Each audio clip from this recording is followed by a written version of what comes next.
Assalamualaikum warahmatullahi wabarakatuh. Hai, perkenalkan nama saya Fiti Kartika dengan NIM 2003986 dan juga bersama rekan saya.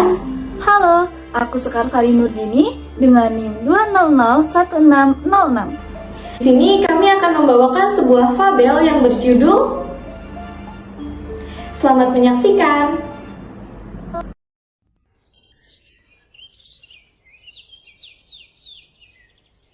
Sakadang pecang jeung begu sombong. Di leuweung aya sakadang begu anu kacida gede jeung lintuh.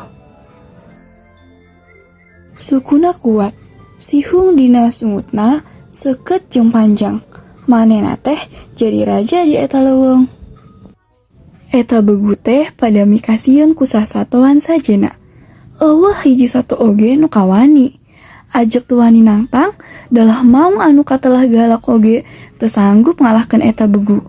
Tak aneh alataran kuat jeung can aya nu pernah ngalahkeun, eta begu dinobatkeun jadi raja begu. Ngan sombong ngataku.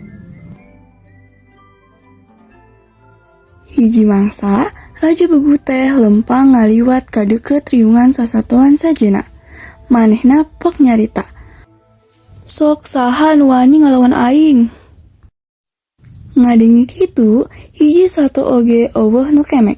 Estuning jempling kawas ga angkat tincak. Kabeh oge sarieunun.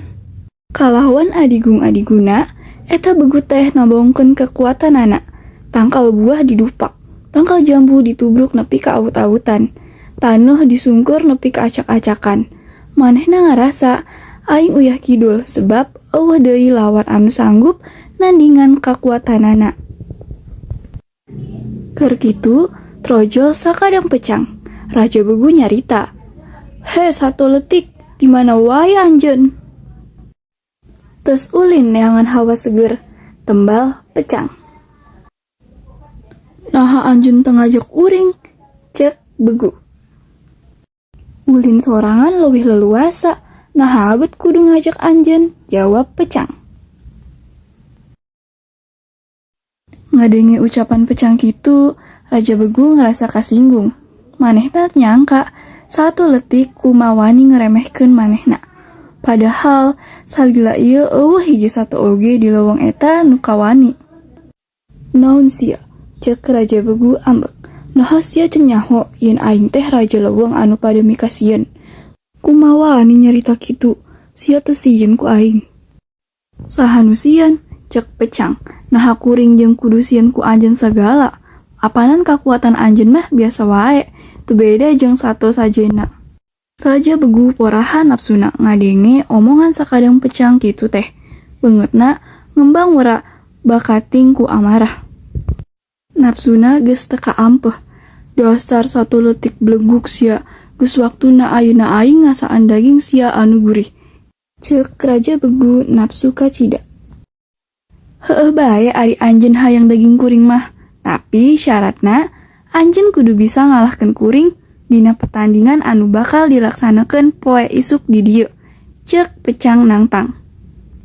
Isuk urang tanding nentukan saha anu leuwih kuat, kuring atawa anjeun.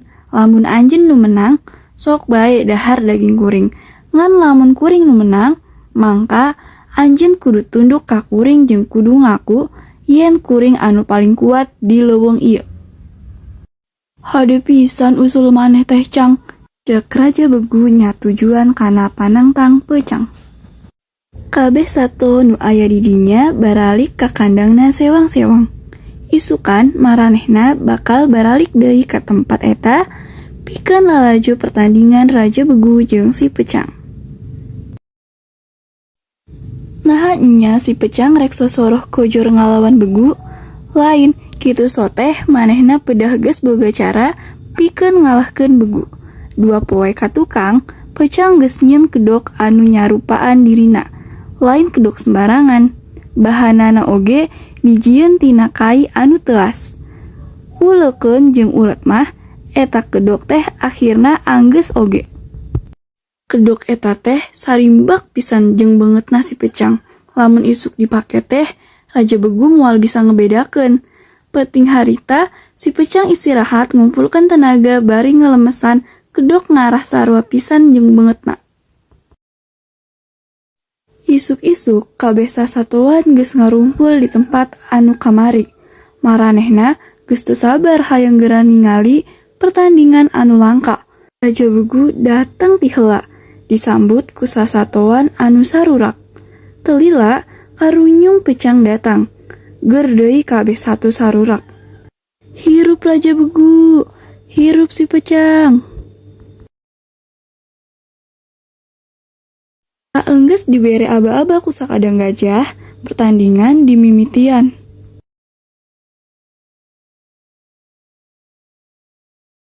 Begu langsung sesegrok jeung nyamber si Pecang ku babangusna.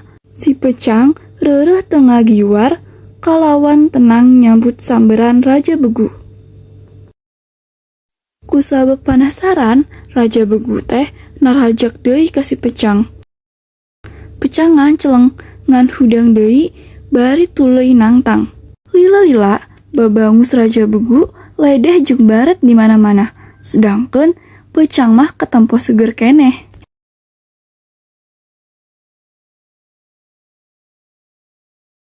Raja Begu ngerasa babangusna nyeri pisan, anu akhirna maranehna teu sanggup nuluykeun pertandingan. Sahingga si Pecang dinobatkeun jadi juara, jeung Raja Begu kudu ngaku si Pecang leuwih kuat ti dirina.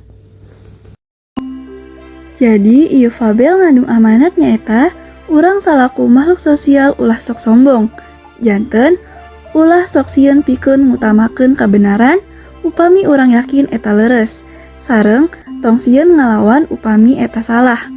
Ku kitu urang sasama makhluk hirup kudu hirup babarengan, silih hormat serta oge kudu gawe babarengan. Ulah sok nganggep remeh babaturan. Wassalamualaikum warahmatullahi wabarakatuh. Dah.